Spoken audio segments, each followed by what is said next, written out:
In the north, they thought they knew all there was to know of war. Until the War of the Rift. While the Southern King hid, warm in his keep, the Dark Wings cut their bloody trail from frozen north to winter's edge.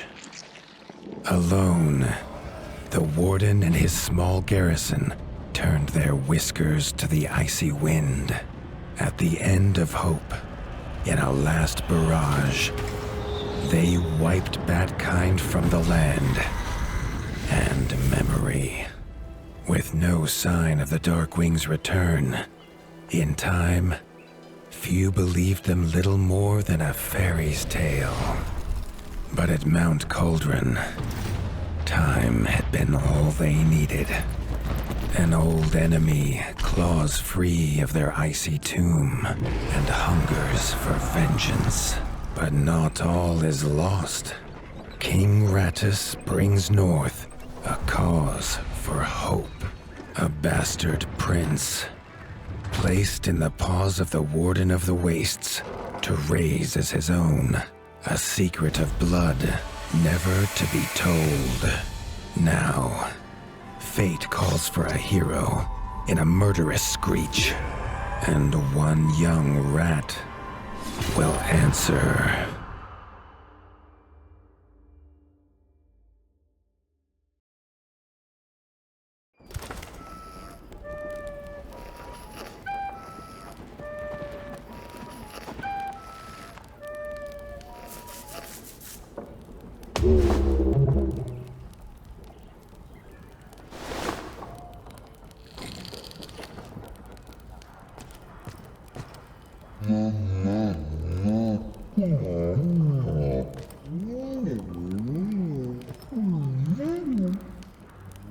The stomp of his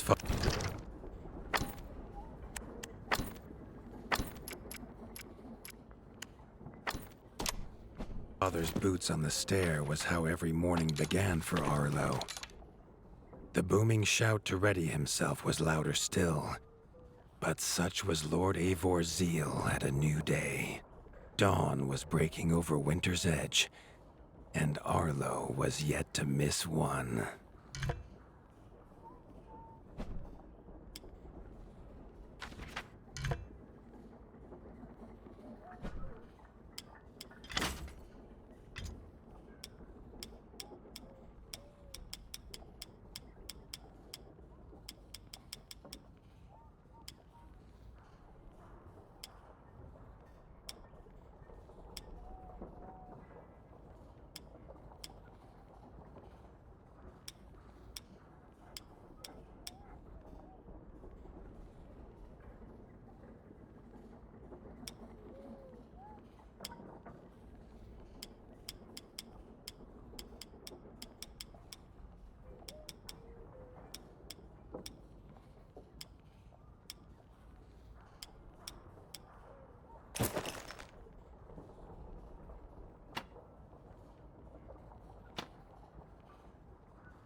The castle echoed with the horns of the returning hunters, bringing their night's bounty.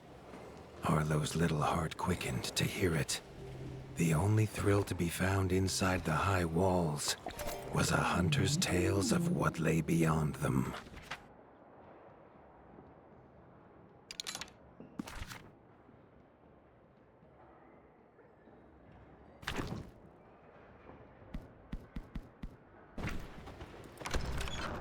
Arlo tells himself it's a good life here in Winter's Edge. The bustling of contented ratfolk, the crisp mountain air, and without the endless scourge of frogs the southerners suffer. Why should he want for more?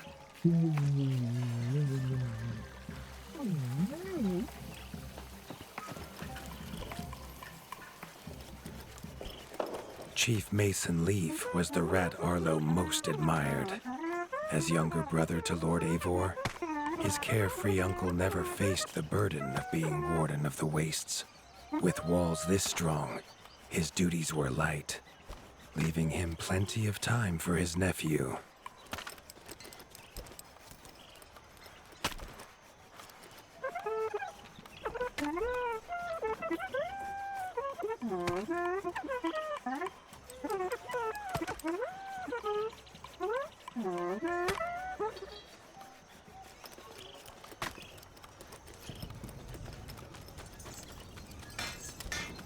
Crunk was a rat's rat, with no interests beyond his forge. If you have the parts, this Mastercraft's rat can make armor and weapons that would see off a sky scorcher bite, or so he claims. Arlo wondered how well they'd do against something that wasn't a myth.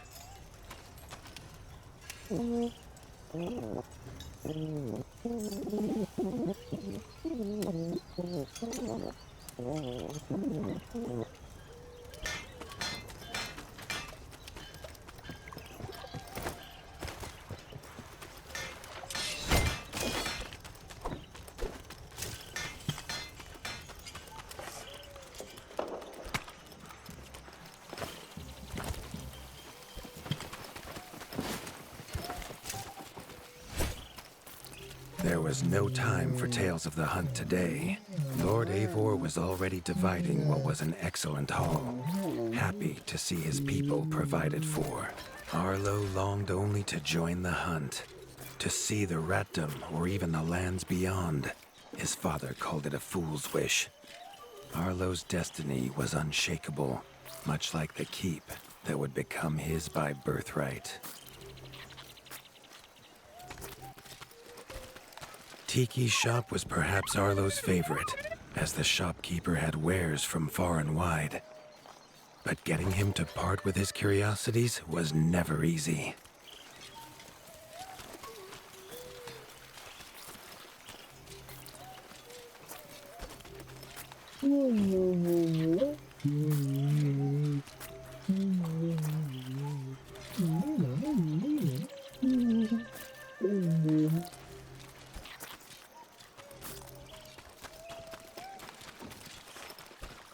Arlo has no memory of his mother, but Hilda's food was a true taste of maternal kindness. With the right ingredients, she would make meals nourishing to body and soul.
hunters had brought unwelcome news.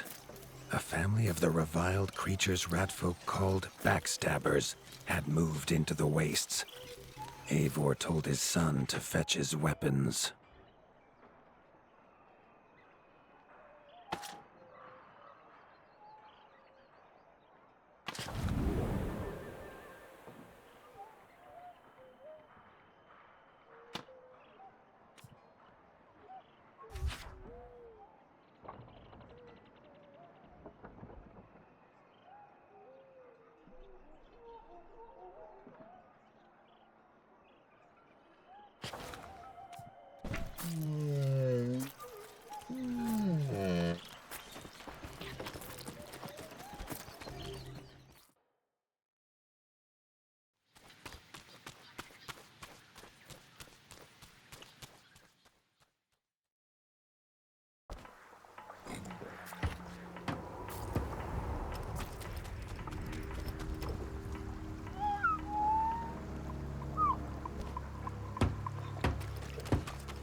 His father had no explanation for suddenly taking Arlo on a hunt. It even gave the hunters pause. Arlo had been taught to fight, and better than most. But rarely had he been tested. He was determined to prove himself. The rugged terrain of the outskirts could have taken all day to traverse. But Arlo's trusty grappling hook allowed him to swing between its many crevices.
Arlo liked the feel of a sharp axe cutting through the vines. The wilds were part of his home, and nothing in them would frighten him.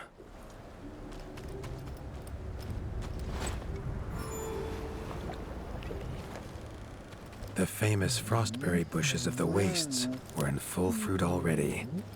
Their juice made a healthy tonic, though Lord Eivor preferred them fermented. His father was a sturdy rat, built for strength, not speed.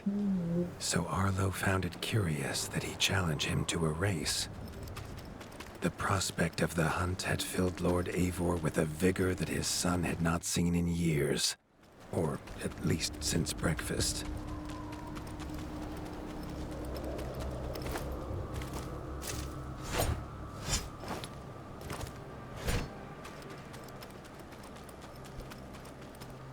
A warden fights the hardest battles, he told Arlo, and needs the sharpest blade.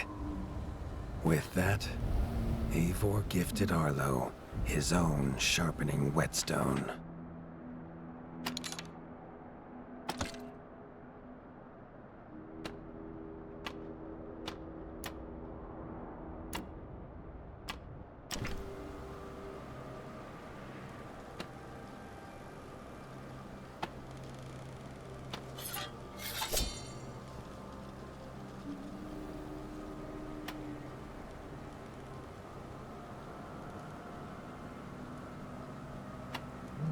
Whether these beasts were named for their spines or for some past unforgivable deed, no rat knew.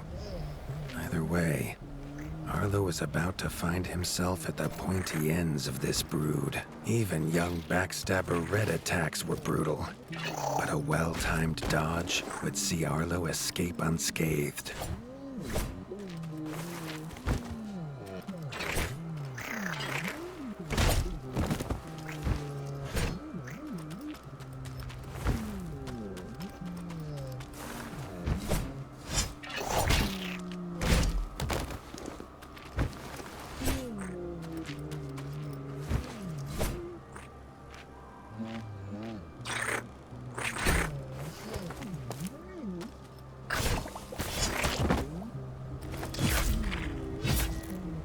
This backstabber lived up to its name with its deadly white attack, but Arlo's shield could block the deadly spikes.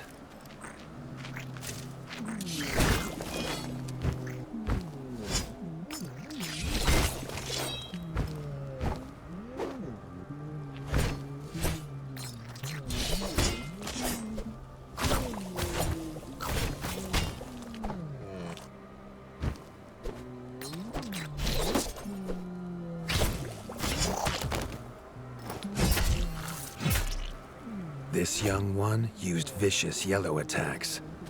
Arlo had to time his parries perfectly.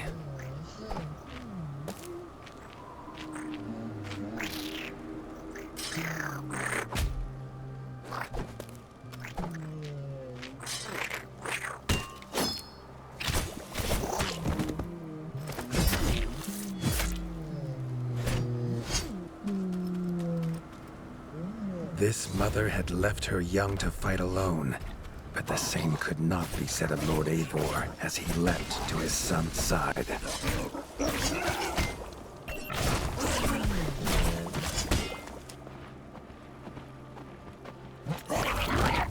It was Lord Eivor's mighty blade that took her head, but the fight was won together.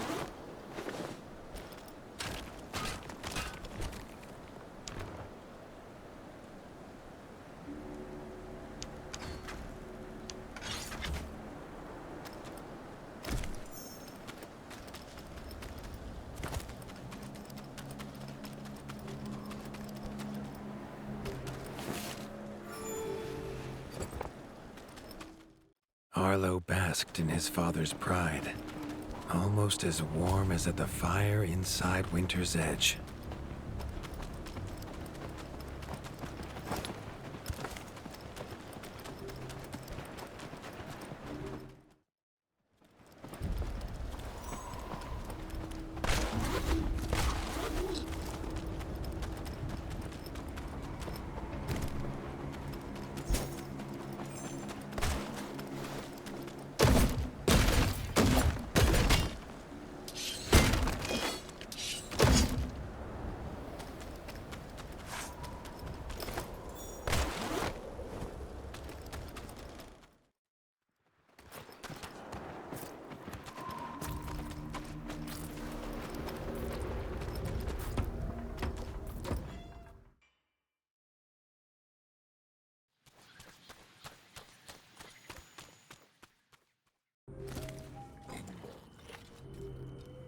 Triumphant and keen to tell the tale of his son's victories, Lord Eivor set to a night of drinking with the elders.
Arlo was reluctant to return to his bed, wondering how long he must wait to hunt again. The booming footsteps that woke him this time were nothing like those of his father.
He had found his father. The warden stood alone, holding back a whole Darkwing army, their cruel Count Kazak leading them. His father charged, but the Darkwing Count was as fast as he was strong. The Winter's crown tumbled to Arlo's feet, now without a head to rest on. There was no time to grieve his father, as from above the Count revealed his greatest weapon, a sky scorcher. Not a fairy's tale, but an undead beast whose very breath could level kingdoms. And its eye was trained on Arlo.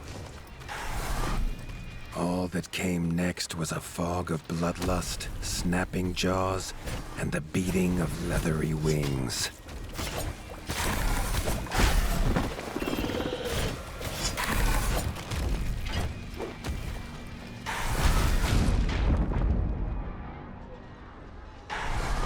But there could be no victory. Arlo awoke, groggy and warm to his father's shouts. Only he wasn't in bed. The warmth was from the fire that had engulfed Winter's Edge, and the shouts were his uncle's. The only other survivor of the Darkwing attack, Leaf was bruised and his hind paws barely steady. He'd seen villagers flee to the outskirts. Arlo knew it was up to him to make them safe.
He'd know these anywhere.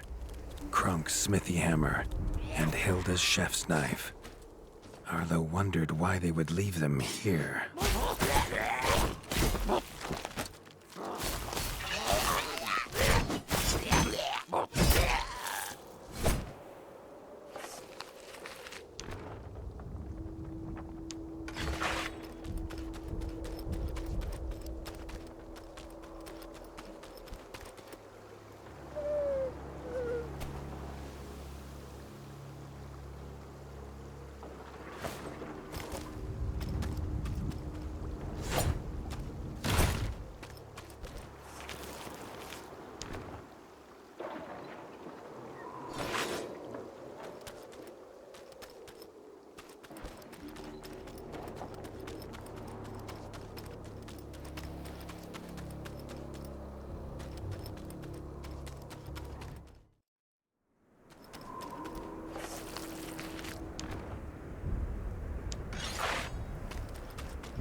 With the attack at Winter's Edge, no hunters had come to check their traps. Arlo thought he might find a use for them.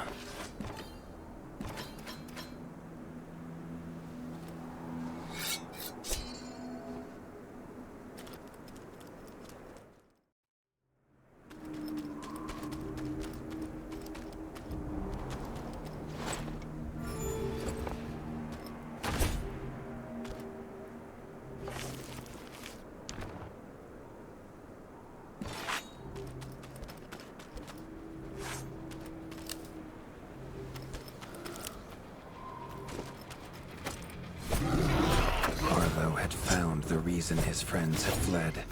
The taunting shrieks revealed that this was Baron Frostovic, son of the Darkwing who took his father, and therefore a perfect target for his revenge.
His foe was beaten, but seeing what had been inflicted on Hilda and Krunk, Arlo's need for vengeance was only growing.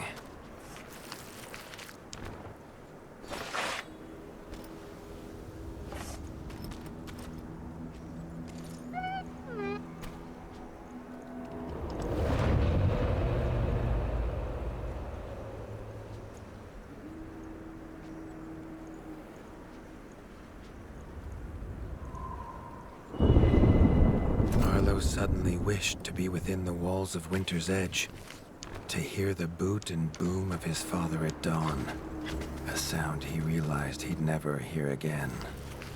He needed to return to whatever was left and make his plan.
Spent from his journey, Arlo fell into his father's chair, the one thing still standing in the ashy ruin. It was his chair now, along with the title of Warden of the Wastes. Arlo's shoulders slumped at the weight of it, but only for a moment. The Dark Wings had nearly scorched the ratdom to ash before, and now it was for him to stop them. He was going to rebuild Winter's Edge, a beacon of hope from which to drive back the shadow.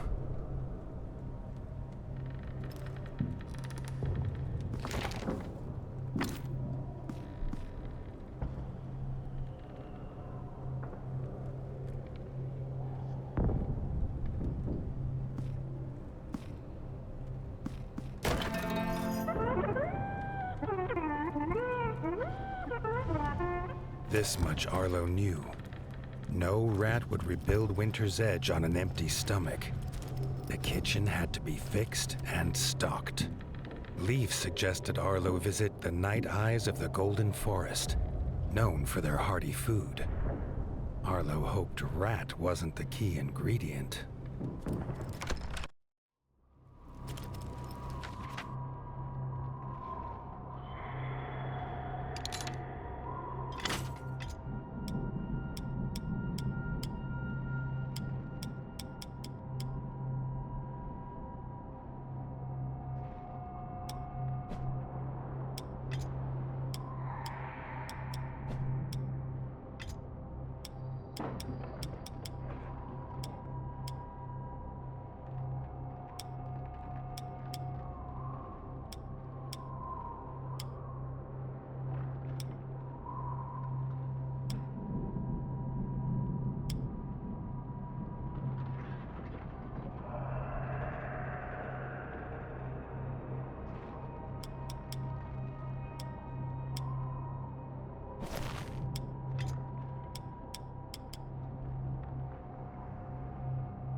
The smoke had attracted help in the unlikely form of a pirate.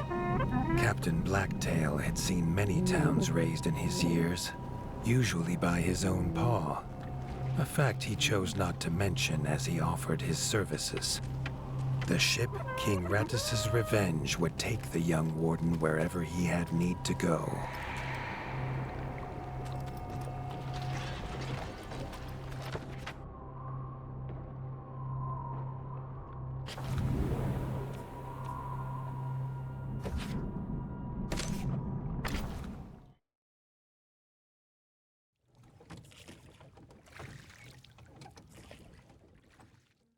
The autumnal gold canopy glimmered in the sunlight, held high by the silver boughs.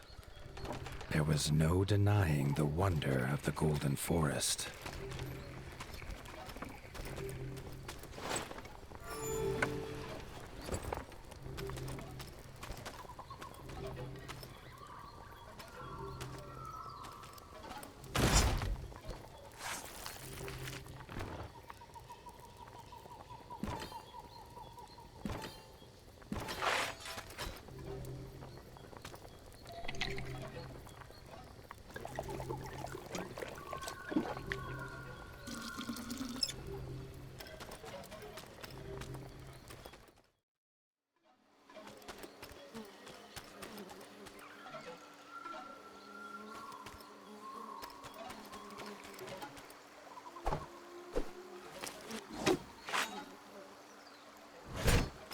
The peace Arlo found beneath the leaves was not to last.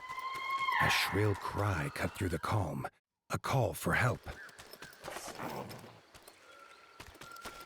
The hoots came from inside the bug farm, along with a stench of pond scum and villainy. A frog trap.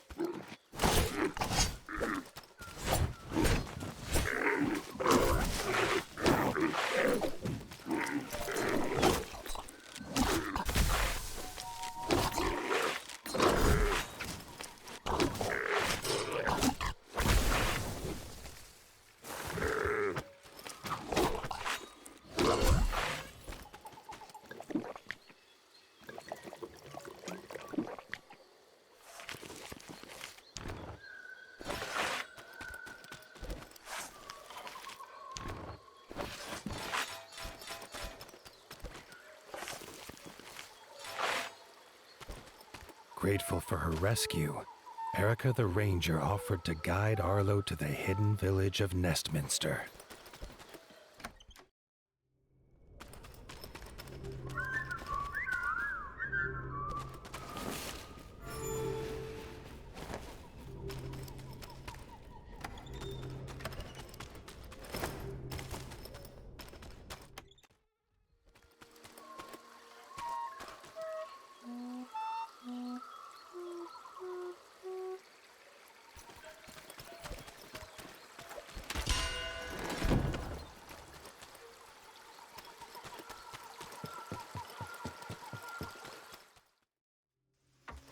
Nestminster's entrance was guarded.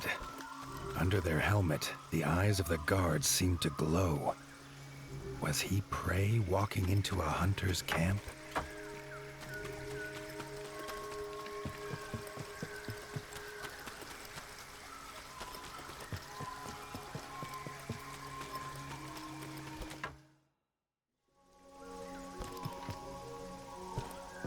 Arlo could not help but gasp at the sight.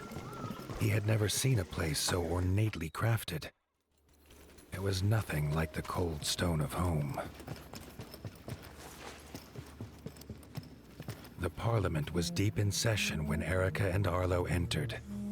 The Night-Eye elders listened, still as statues, to the pleading of a chef whose daughter Frey was missing.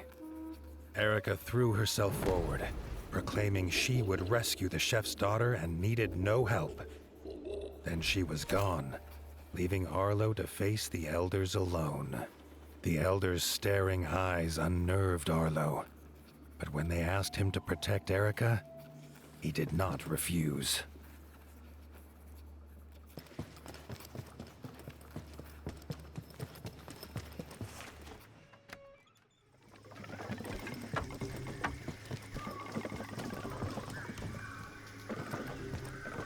Frey's father told them she wanted fish for a new soup recipe.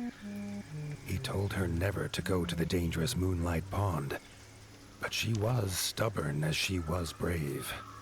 The chef handed Arlo a few poison antidotes without explanation. Arlo wondered what could go in soup that would have him so scared.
Erica said they must be as stealthy as the owls of old.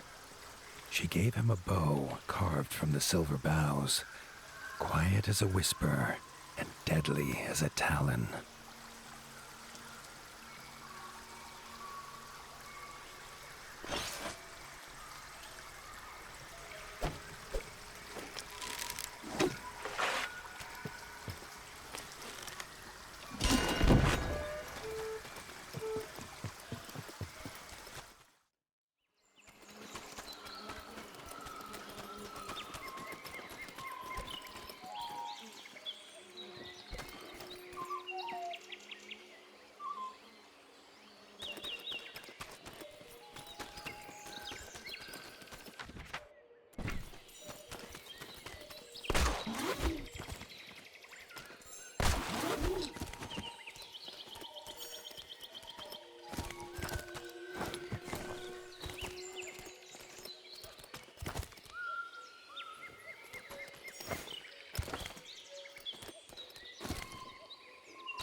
A white feather. Erica knew it was Frey's. They were on the right path.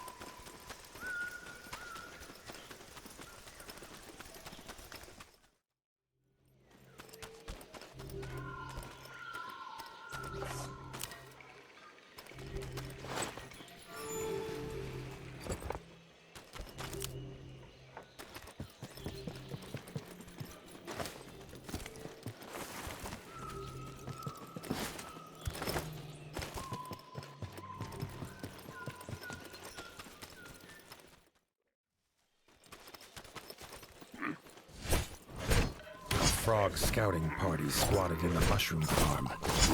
Arlo's arrows would make swift work of them.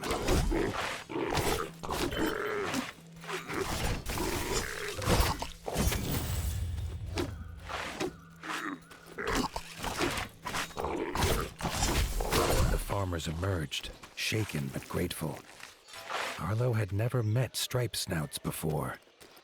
Badger brothers Marco and Lorenzo's keen eyes had seen Frey go by, headed for the pond.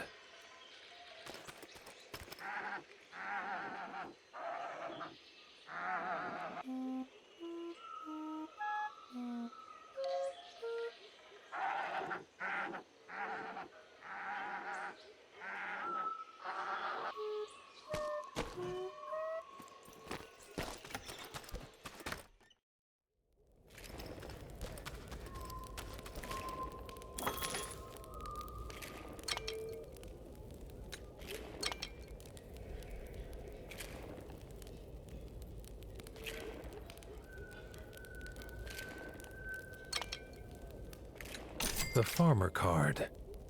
What it lacks in power, it makes up for in its positive qualities.